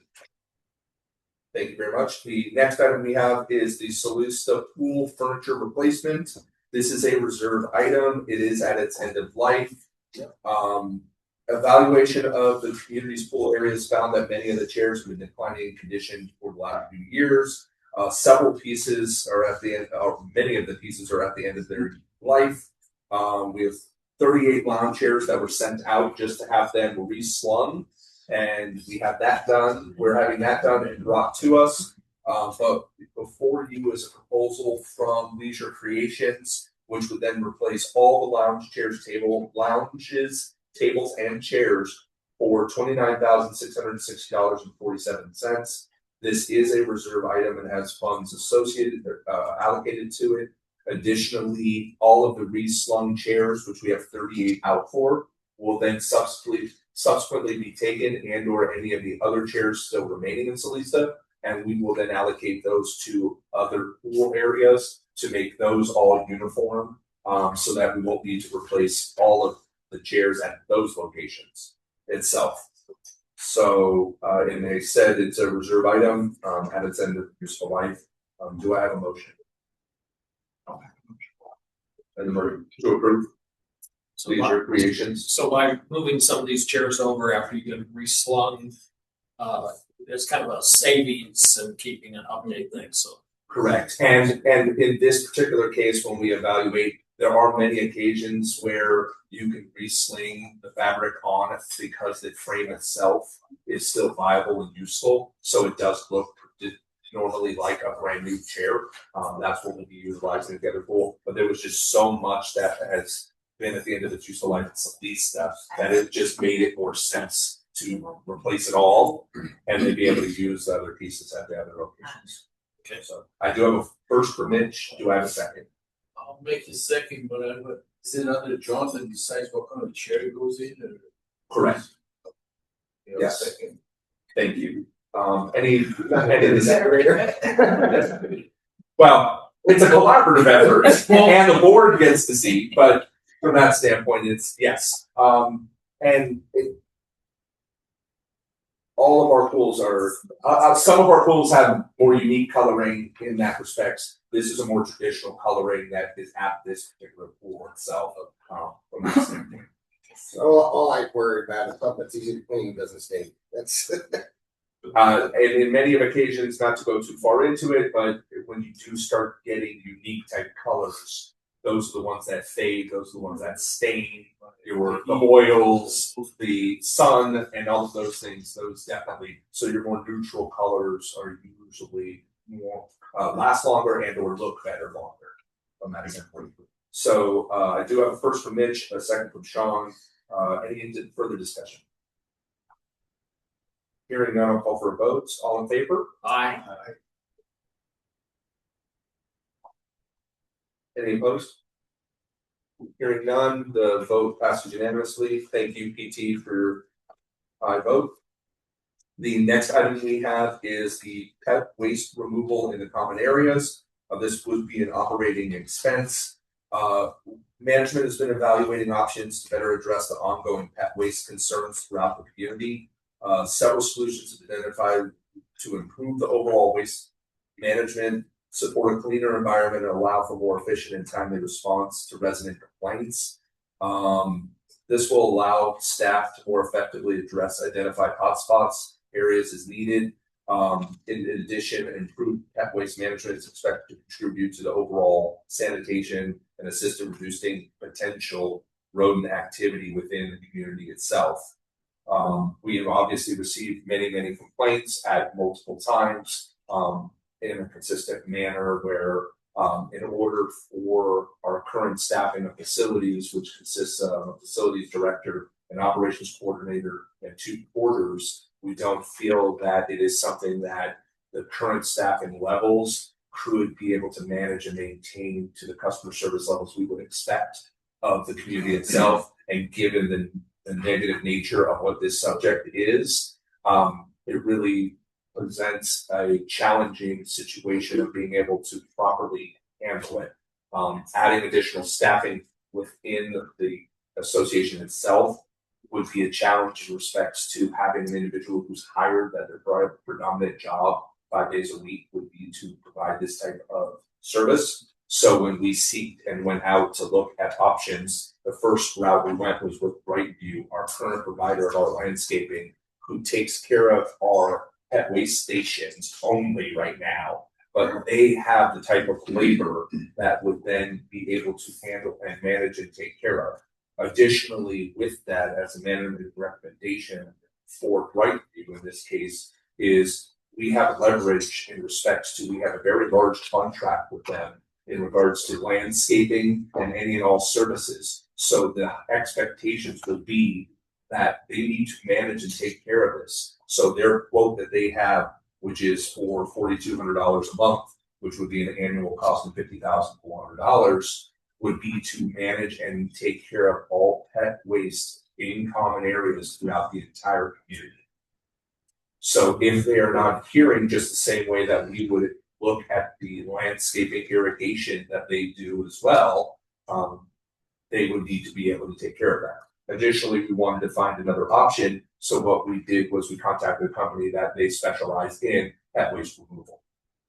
You can see subsequently what it was when they came and did an assessment that is far and exceeds well beyond what Brightview has suggested here, with a $215,400 annual cost to be able to take care of that concern that we have. So with that, I asked the board for guidance and or a motion to be able to move forward. I would probably be submitting a motion to support the Brightview landscaping, but I want to make a couple of points. Waste control has been a concern of a lot of the citizens in the community. If we pass using Brightview landscaping, I'd like at least to kind of review after 6 months on how they have performed and what sort of positiveness, and realizing this is an annual contract, and at the end, if we're not getting the satisfaction we want. I'd like to dovetail that with one of the concerns that I think we still need to do, and that is, it was mentioned by one of the citizens today and previously, is that we need to review what our authority is as an association for enforcement, and whether or not we can work with the city if it crosses over into their domain in an enforcement action, and just see if there are different answers and not just let the Brightview project go ahead and not deal with an enforcement issue is going parallel with this. And thank you for bringing that up, Stephen. What I'd like to be able to share with the board and also share with the homeowners that are here is we are enforcing our rules. We will continue to enforce our rules. The challenge that's posed before us in regards to this specific subject is the only way to be able to properly enforce this is you have to be able to identify the dog, the individual, and where they live at the location itself specifically. And you have to be there at the moment of whatever is occurring to be able to then properly take a picture, which is necessary, and be able to then hold that individual accountable. So depending upon what it would take to be able to have enough individuals out in the community to be able to see these things happen the moment they happen and then enforce them. So this isn't a challenge that is only specific to Inspirata. It's any and all large scale communities where they don't have individuals. I do not believe that by having a company that comes out and provides this service, I think we're doing right by the association and right by identifying an issue and a problem that we're looking to rectify, which is one of our biggest tasks that we're tasked both board and management. Additionally, with that, I don't believe that that is just going to open up the door for any and all people to just basically stop doing and or picking up their pet waste. The individuals who are not picking up their pet waste right now will still continue to not pick up their pet waste now. If we could violate these individuals, we would do anything that we could if we can, by law, identify who they are and what is necessary. That is the post challenge. So, of course, we will be evaluating if the board so chooses to approve this. We will be evaluating and understanding, is this effective? Is it working? Is it still worth the value of what we're paying for it? And then we can reassess at any point, obviously, with the considered relationship we have, if Brightview is that company that we want to either continue or cease continuing with that, with the contract itself. Could you also add to at least the discussion with Brightview whether or not the person or the persons that are hired going around picking this up, they're out in the field, so to speak, and if they just had a camera with them and took a picture, maybe we could figure out one way to process the picture to the benefit of enforcement.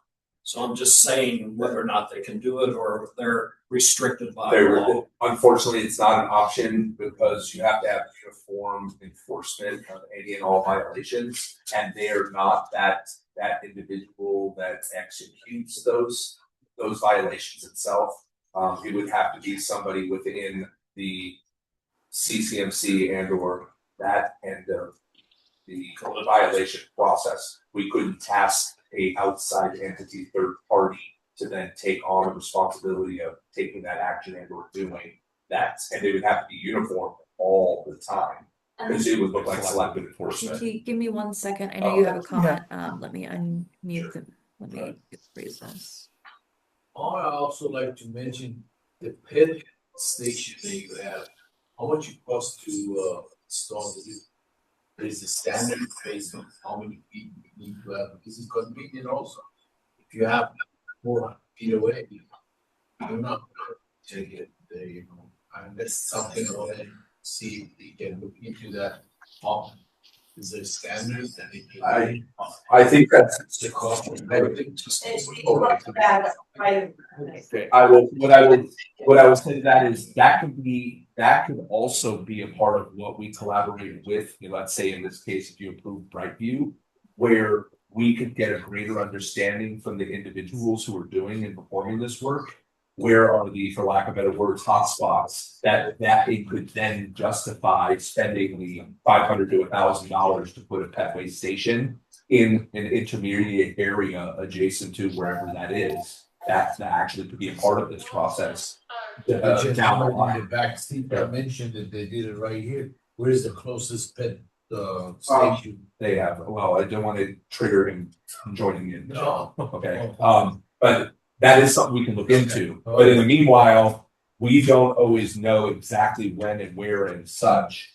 And I don't believe that is ultimately going to fully solve what our concern and issue is. But it could support it, if you can help it from that standpoint. Like Stevenson, based 3 months from 6 months. The 6 month, we'll just ask staff to handle it. Like to see if to be able to use it. Yeah, I would move forward and make a motion for Bright Landscaping.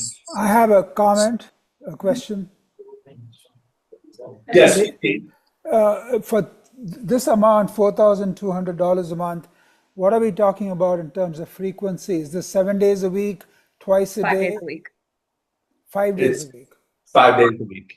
Okay, once a day or twice a day? All day is what they do it. One full time All guy. day. Yeah, it's a dedicated individual that's working full time. Okay. Harold, it's not an option. Sorry. Thank you. Yeah. Thank Yeah, you. So, thank you. Questions? Please.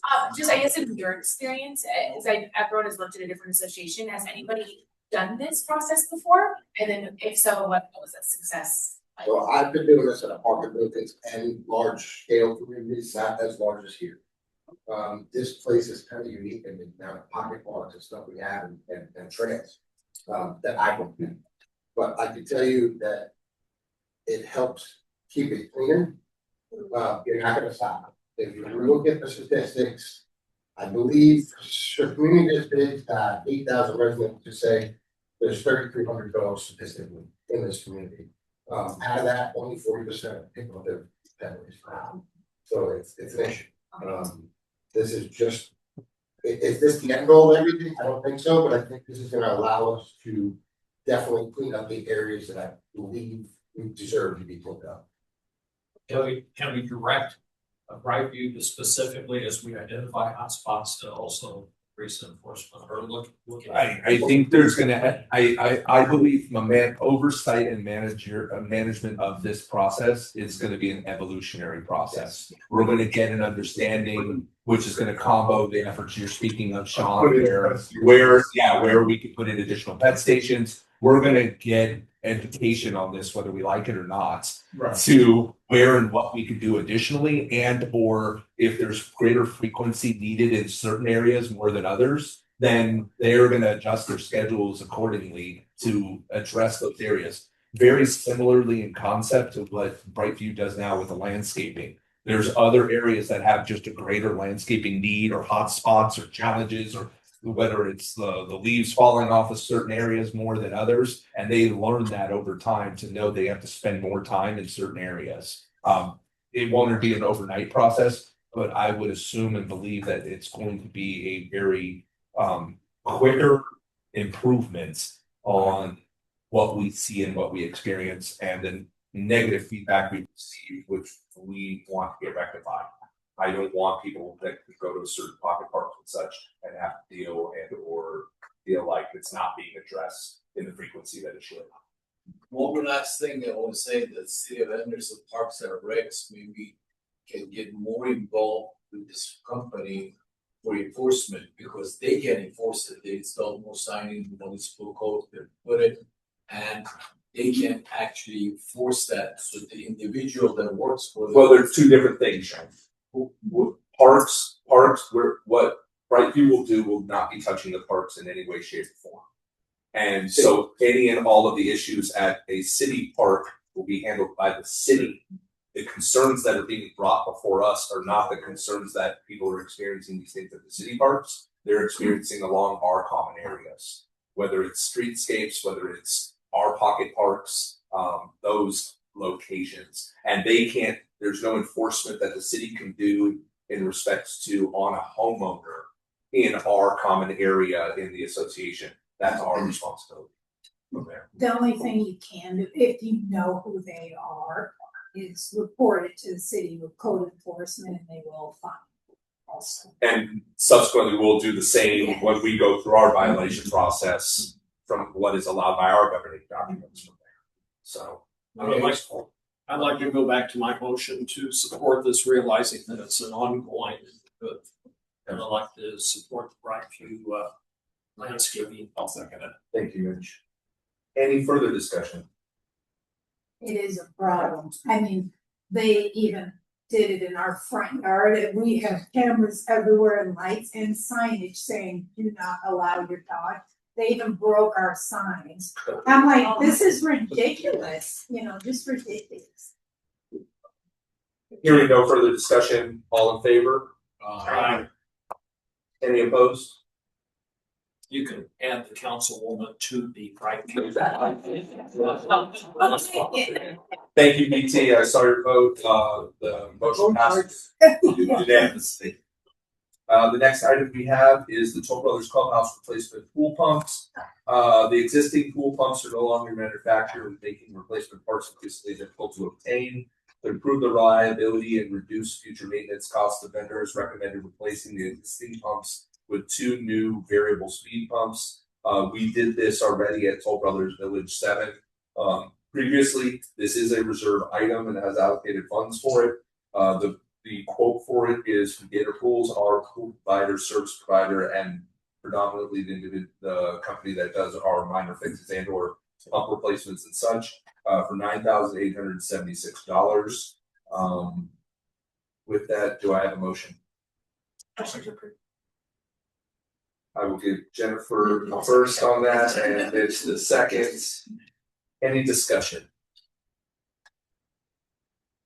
All in favor? Any opposed? Hearing none, the motion passes unanimously. And our last agenda item we have is the retrofit irrigation on the East Trail from Volunteer Campus Edge. Prior to speaking to this piece, the board is aware that what we are working on, and John had referenced it in his managerial report, facilities report, is we are working closely now with Brightview to come forward with along the lines of a 3 to 5 year plan, so that we can systematically plan out the multiple areas throughout all of our landscaping that have what needs, whether it's retrofitting, whether it's a refreshment around monuments, whether it's landscaping redo. The board had previously approved the work that was done along VFRNs because of all the leaks we were having going from Volunteer up VFRNs. This is in the near adjacent area, that East Trail Volunteer to Campus Edge, which is one of the oldest areas itself. We have reserve funds that get allocated for doing landscape retrofitting and or landscape placement itself. So in this particular case, this is an area where we've more recently had many irrigation leaks. That's your usual telltale sign, is you have one and you have a second and you have a third, that there's a greater need versus just chasing the leak along the path. So that's where here, replacing the aging irrigation as you have here, it will help reduce future leaks, obviously lower the water consumption, and additional repairs and maintenance that are necessary going forward. In the budgetary process, when we start visiting that very shortly, we will have a plan for what we would like to be able to do for 2027 and then subsequent years after that, and going from there. There are reserve funds that are allocated for this. Could I have a motion? Motion to approve. Thank you for that. Sorry, who was the second? Sorry, Jennifer? Oh, It was like saying, Paul, you pointed at her. No, I thought there were 2 people. Okay, so Paul seconding, okay. You looked like there was 2, so I said, okay. Any discussion? Hearing none, I'll call for a vote. All in favor? Aye. All right. Any opposed? Thank you, PT. That's your aye vote. The motion passes unanimously. Next on our agenda we have is the homeowner forum. The homeowner forum, each homeowner is entitled to speak on any association matter for a period of 3 minutes. All written homeowner submissions to be read aloud by management. Please note, unless it is an emergency situation, the board is prohibited from taking any action on any items that are not listed on the agenda itself. So at this time, I will ask, I'm going to start here on the left, Harold, and then we'll work our way around. Please. Okay, so it's more of a safety issue, and before, I live over in TC1 area. There's a beautiful little green area. It's dark. It's a little park area. It's dark. We do a lot of people bringing their dogs over there, but it's a nice place for kids to play. Now, kids are coming home from school, like high school kids, 5 o'clock when it's winter, it's dark. 7 o'clock in October, it starts.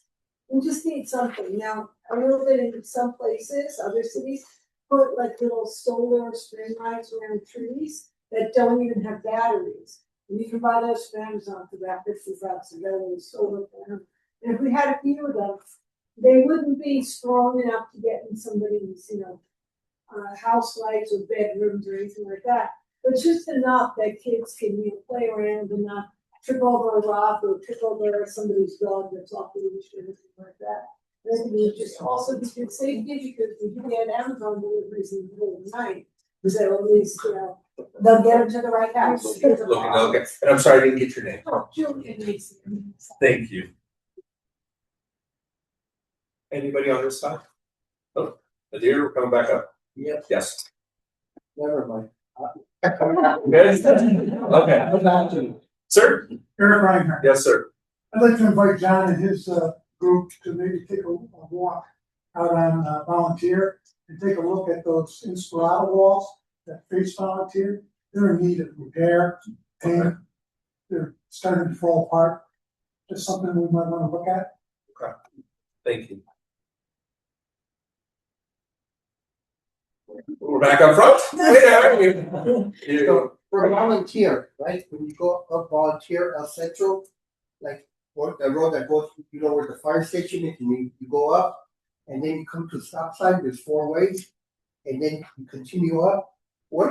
It's just like empty. It's like dirt and empty. The drive going up. Okay, that's way out of Inspirata. Yeah. Is it Inspirata property that you're speaking about? No. Or not Inspirata property? I mean, it's like a common area, going like where Villanovo and you go up Villanovo to El Centro. Yeah. That whole area, it's like empty. Way out of Inspirata property. Yeah, that doesn't belong to us. Oh no? Yeah.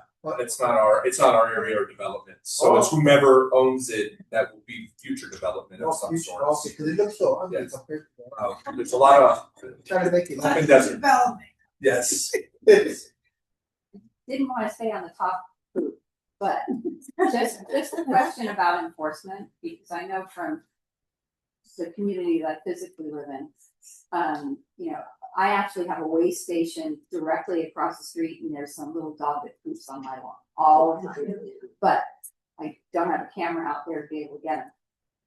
If I notice somebody out here in common area that is leaving something, and I choose not to say anything to them, which I should choose to say something to them. If I know who it is, if I take a photo and can identify who that person is, can I send that in as a form of a complaint? Yes. So it would be able to be held as a complaint. Is something like that considered a health and safety issue? Yes. It is, okay. Yes. Thank you very much. Just wanted to double check. Or David, it's horrific. What's his name? The guy in the. So sorry? His name? Sean? Sean. I think he came up with a good idea. Like where she lives in that area, there's not a lot of like dock stations. There's one in one corner, there's one in the other side, there's nothing in between. So I think it would help to put more of those. We will evaluate accordingly. There is another side of the coin depending upon the locations and what you're looking to do, because sometimes you can have a challenge or a problem. It needs to be in a common area. That's the other piece that we have to be able to install. Right. At the same time, if there were some combination of common area, not everybody's always the happiest to have a pet waste station somewhat near their home as well. So again, this will all be a part of the evaluation that gets done as we work through this process. All of it is from a positive nature of improving what we're currently experiencing right now in every combination process. Please. Yeah. Regarding the doggy stations, because I know they're probably like $10,000 each. The people that are doing this type of activity, these dog owners, they take the bags of food and they throw it right at the base of the station. So it's kind of like, I'm not gonna make your life happy. I'm gonna do what I want to do. And most of these people are coming from the townhouses from where I live, the townhouses or the condos on the other side of Montage and Catania. So they come from there, they walk their dogs down Catania Street, and then in between, down about 8 houses down from the corner of Catania and Montage, they walk down Catania, there's a little space in between the houses, and you can go through that way and go up and around the Grand Sale, which is the front of my house on the Grand Sale. And that's where I sent former Kayla, I'm sorry, but you're gonna get many more pictures since we have this thing going on now with Brightview. But they walk around that way and then they go back up to where they live. That's not those houses or those townhouses or condos or whatever they are. That's not part of our association. These people don't care. So I mean, I think you might want to consider, and I'm gonna throw this out there, and I don't really know if it's the right thing, but those kind of cameras that have the solar, and you could put them up high on some poles or trees in the problem areas, the same ones that hunters use to look for animals. Yeah, okay, so I don't really know what it is, but I mean, I've seen it on TV before when I'm watching one of those shows like Hunters or whatever. But something like that. I've had people come walk on my property. We've talked about this before. I have them on video. They're basically very foul things they say to me. And I told them, hey, you know what? I brought this up in the HOA. You shouldn't be letting your dog, drop one on someone else's rock property. They think that the property on the other side of the walls that are around our house, they think that's HOA property. That isn't. That's our property. And they just think it's okay. And I've said something, oh my gosh, this guy started screaming at me, the F-bomb left and right, and I live here, blah, blah, blah. And he does. And I see him every morning, 5:30 to 6:30 in the morning. He walks from up on those townhomes or whatever they are, over on the other side of Montage, comes down Catania all the time like clockwork. So it's more like a disrespect.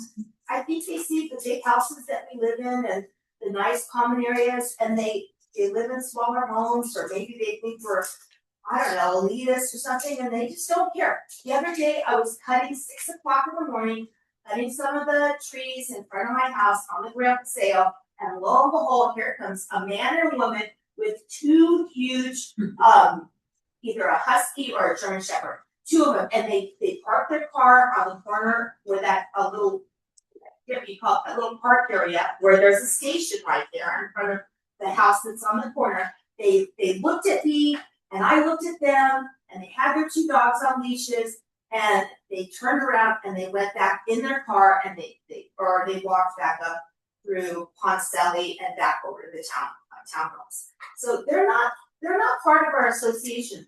For the most part, I just saw a dog off the leash right now in this grass area, dropped one, but you know what?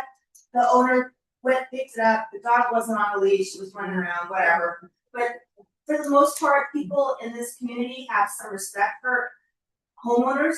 I think it's people coming from other places. And that cul-de-sac right there, we have seen this one woman with 2 little white tiny dogs, and she opens the car door, lets them out, they poop on the grass, and then she lets them back in because she can park there in the cul-de-sac, and the grass is right there, and then she leaves. And she's an older woman. So I mean, it's more like what you said. It's going to happen no matter what. It's just a matter of how much do we have to live with, and how much can we manage. We have to find a solution to be able to take care of the problem, and it's the combination of any and all things, whether or not it's something we can directly enforce or not directly enforce. There's still a responsibility to try to address the issue, whether or not it's people within the community or not within the community that are causing the issue. People not in the community makes it even more challenging to try to do anything and or address. Which I think. So, but we're not going to want to ignore the fact that in our common areas, these things are happening, and be able to say that it's other people coming from other places, so we're not going to address it in our common areas. We still need to address it, whether or not it's being done by our homeowners and or not our homeowners. We still need to. And if we can do enforcement in some fashion or another, in some way, we will look to do that, but that is an extreme challenge to be able to, at the moment, enforce something that we don't know who the individuals are and who they belong, what home they belong to. That's the challenge. So you have to then come with other solutions or options to solve the problem.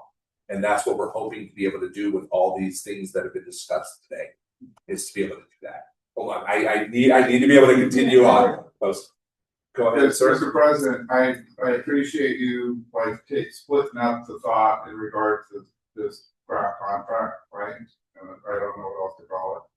But I think that there needs to be a robust look at the vague and ambiguous rules that we have in the CCNR's bylaws in regards to what animals do and enforcement.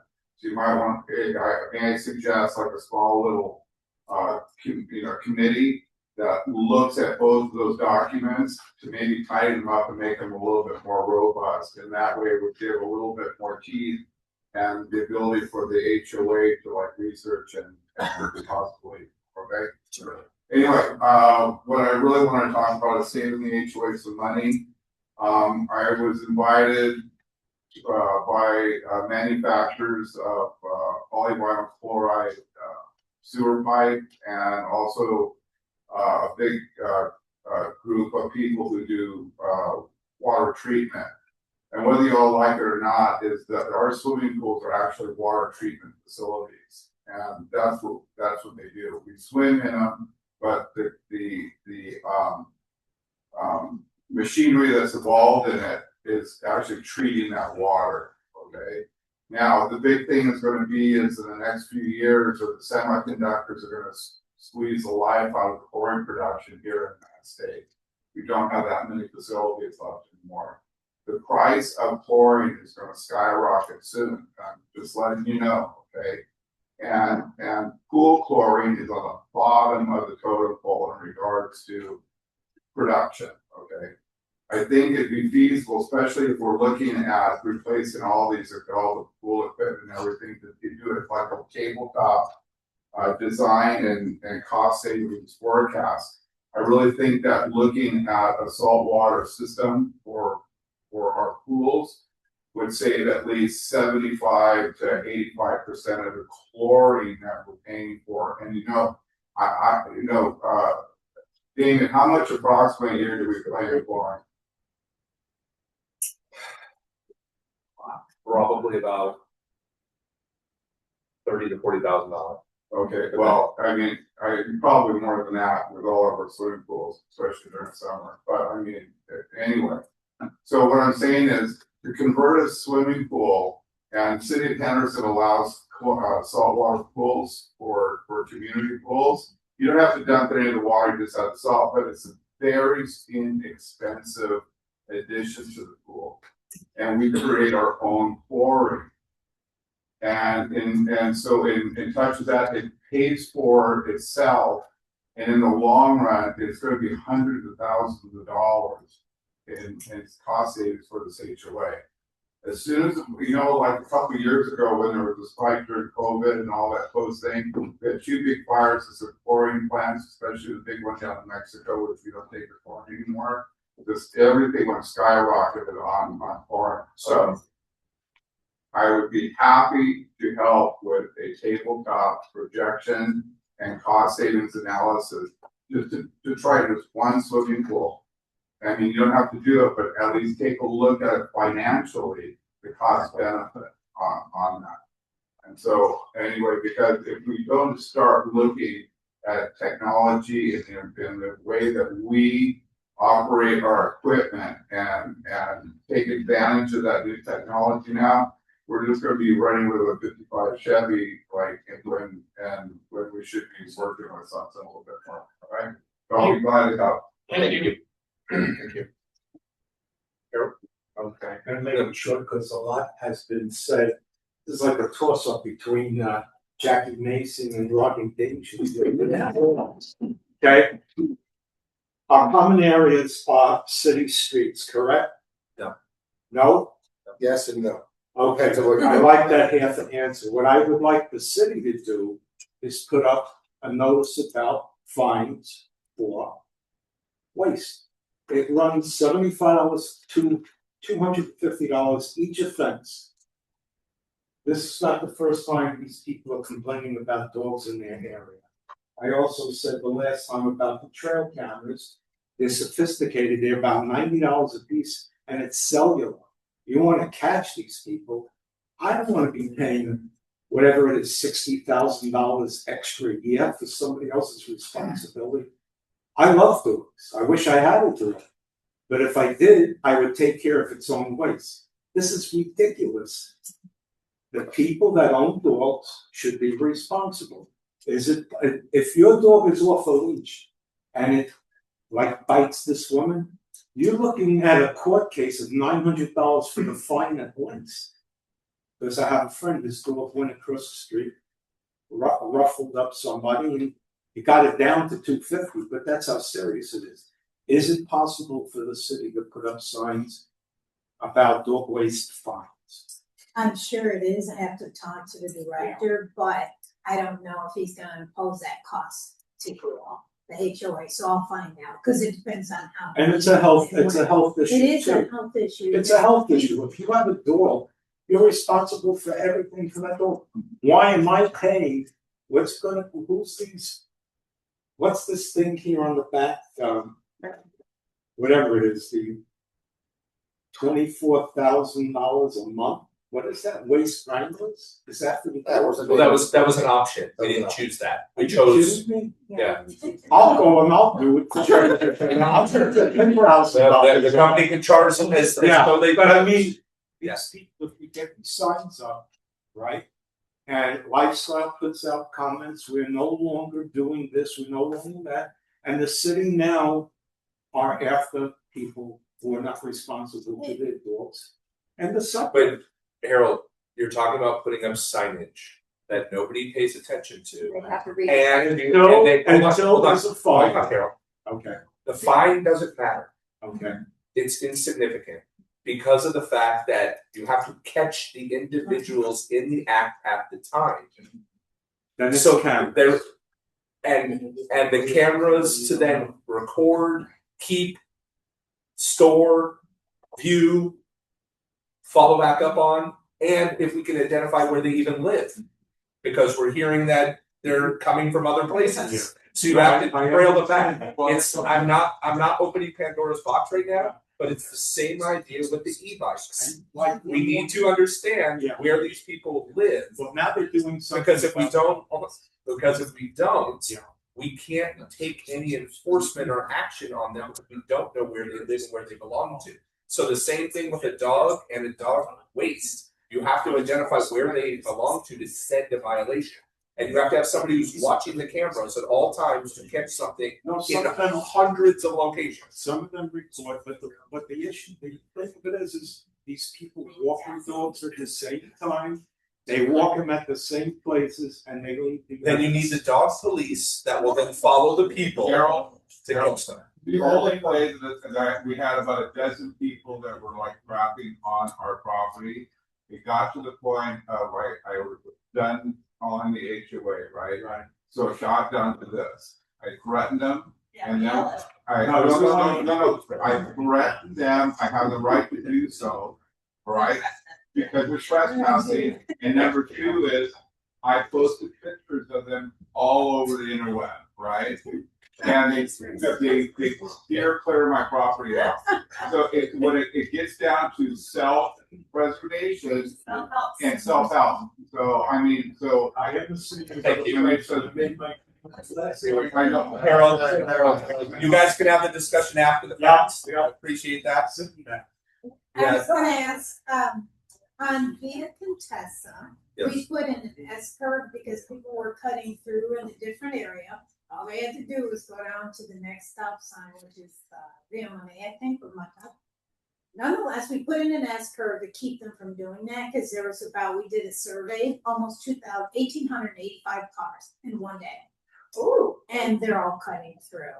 And so they were driving, not only cutting through, going 60, 70 miles an hour. So it was extremely dangerous. So we put in the S-curve.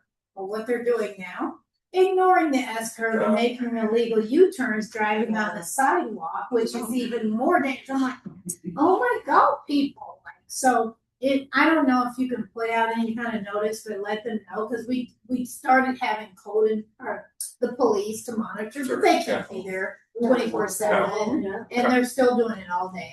We can look to put something out. Where exactly was it? Via Via Contessa, right by Skyward. And all they have to do is go to the stop sign. Yeah, no, that's why, Yeah. it's, yeah, no, they're making the U-turn to get to Skyway, Yes. right? Yeah. Yeah, I've seen it a couple times. Thank you, everyone. Oh, sorry. Are you gonna do the service community, like my gated community, or is that gonna be part of the Brightview goes, okay, so it's everywhere, it's not just the Yeah, it's in case somebody asks me. yeah. Well, We don't really know much of it, you so we're good. there's common areas everywhere, Right. both master and service areas. Okay. So yes, thank you for asking. Correct. That's where they would be addressing. There's one quick thing, Henderson Airport is under reconstruction, just so you know, they're updating it, so it's gonna. Do I hear a motion to adjourn? Do I have a motion to adjourn? Stephen, Paul. All in favor? All in favor? Guys, 8:03. Thank you, everyone. Great job. Yes, I can. Thank